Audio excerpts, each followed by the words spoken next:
ഇടുക്കി പരുന്തുംപാറയിൽ സർക്കാർ ഭൂമി കയ്യേറിയുള്ള അനധികൃത നിർമ്മാണങ്ങൾക്ക് സ്റ്റോപ്പ് മെമ്മോ കൊടുക്കാൻ ജില്ലാ കളക്ടർ ഉത്തരവിട്ടു. സർക്കാർ ഭൂമി കയ്യേറിയെന്ന് കണ്ടെത്തിയ സ്ഥലത്ത് അനധികൃതമായി റിസോർട്ടിന്റെ നിർമ്മാണം തുടരുന്നു എന്ന് 24 വാർത്ത സംപ്രേഷണം ചെയ്തതിന് പിന്നാലെയാണ് കളക്ടറിന്റെ നടപടി. 24 ഇമ്പാക്ട്.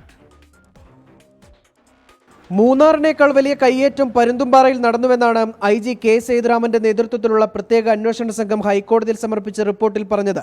മഞ്ചുമല, പീരുമേട് വില്ലേജുകളിലെ സർവേ നമ്പറുകളിൽ കൃത്രിമം വരുത്തി വ്യാജ പട്ടയങ്ങൾ ഉണ്ടാക്കിയാണ് കയ്യേറ്റം. പ്രത്യേക അന്വേഷണ സംഘം ഹൈക്കോടതിയിൽ റിപ്പോർട്ട് സമർപ്പിച്ചിട്ടും ചങ്ങനാശ്ശേരി തൃക്കൊടിത്താനം സ്വദേശി സജിത്ത് ജോസഫിന്റെ ആഡംബര റിസോർട്ട് നിർമ്മാണം സർക്കാർ ഭൂമിയിൽ തകൃതിയായി തുടർന്നു. ഇത് 24 വാർത്തയാക്കിയതിന് പിന്നാലെയാണ് ഇടുക്കി ജില്ലാ കളക്ടർ വി വിഘ്നേശ്വരിയുടെ നടപടി.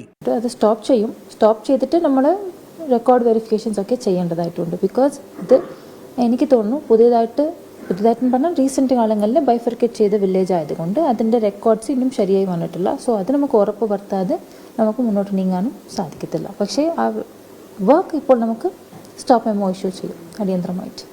പരുന്തുംപാറയിൽ 20-ലധികം പേരുടെ കൈവശമുള്ള സ്ഥലത്തിന്റെയും പട്ടയത്തിന്റെയും സർവേ നമ്പർ വ്യത്യസ്തമാണെന്ന് റവന്യൂ വകുപ്പിന്റെ പ്രാഥമിക പരിശോധനയിൽ കണ്ടെത്തിയിട്ടുണ്ട്. ഇടുക്കി സബ് കളക്ടറുടെ നേതൃത്വത്തിൽ ഡിജിറ്റൽ സർവേയും രേഖകളുടെ പരിശോധനയും 1 മാസത്തിനുള്ളിൽ പൂർത്തിയാക്കും. തുടർന്ന് അനധികൃതമായി സമ്പാദിച്ച പട്ടയങ്ങൾ റദ്ദാക്കി സർക്കാർ ഭൂമി തിരിച്ചുപിടിക്കും.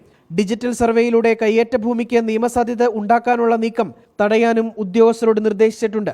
കയ്യേറ്റക്കാർക്ക് റവന്യൂ ഉദ്യോഗസ്ഥർ കൂട്ടുനിന്നതായി കണ്ടെത്തിയാൽ കർശന നടപടി ഉണ്ടാകുമെന്നും കളക്ടർ പറഞ്ഞു. രാഹുൽ വിജയൻ, 24 ഇടുക്കി.